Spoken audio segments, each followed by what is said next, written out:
You might see a paid advertisement on Facebook or Google from one of your competitors. Maybe you clicked on the ad or you visited their website and now they're remarketing to you.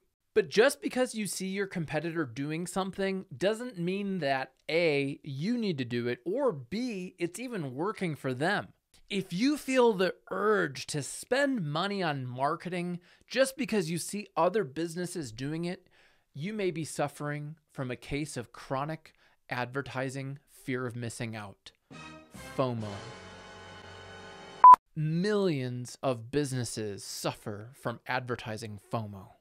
The side effects of advertising FOMO include low quality leads, lost profit, irritable employees, lumps, spending money on brand awareness without measuring any actual business outcome, confusion from BS jargon reports, and sweaty palms. In today's episode, we'll share how to know if you're suffering from advertising FOMO and the prescription to fix it. We weren't getting the leads that I knew we could. We weren't getting the right leads. What started happening is that our leads are more qualified. Our sales have probably gone up by about 10 to 15% a year. We're going to increase our sales volume by $1 million in a year. My name's Jack Jostes, and welcome to the Landscaper's Guide to Modern Sales and Marketing podcast. This show is all about helping you market your business more effectively, and often that means cutting things that don't work or saying no to the bright, shiny, distracting advertising objects that are coming your way, usually in the form of some sort of paid advertising. In addition to our growing list of top landscaping companies around the country, my digital marketing agency, Ramblin' Jackson, retains some clients who we've worked with for years outside of the green industry, including an $18 million property management company. One of their customers has a 40-unit apartment complex.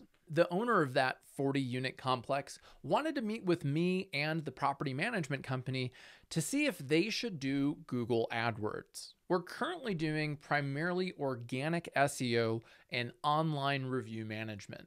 When I asked, why do you want to do Google AdWords? They said, because we see our competition popping up online for our keywords with Google Ads.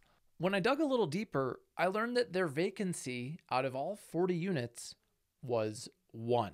The other 39 were filled, but they were anxious because they were seeing advertisements from their competitors who, frankly, weren't ranking organically. Recently, Rand Fishkin, the leader of Spark Toro and somebody I look up to in the SEO industry, published a survey that showed in 2020, less than 1.6% of all searches on Google resulted in a click on a paid advertisement.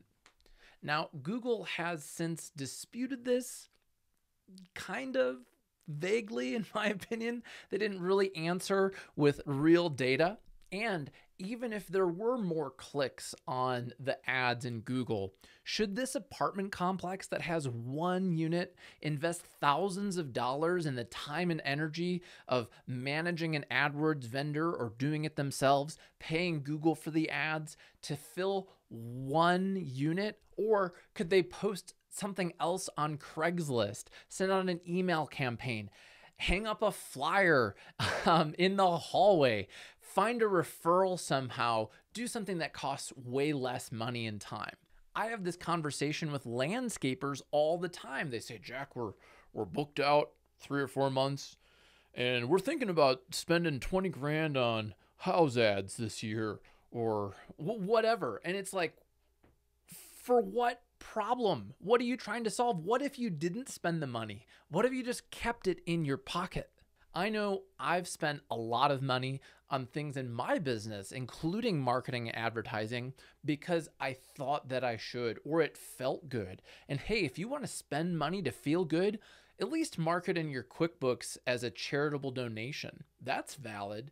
But if you're going to do marketing, hold your dollars to be accountable to results and measure the results. Think about the actual result you're trying to get before you spend the money and after you spend the money, and you'll be way more profitable. So, do you really need online advertising or whatever you see your competitors spending money on? Or are you just trying to keep up with the Joneses? If you think you may suffer from advertising FOMO, post a comment below. What are you curious about that is maybe not working in your business? Let us know and we'll try and help you in the comments.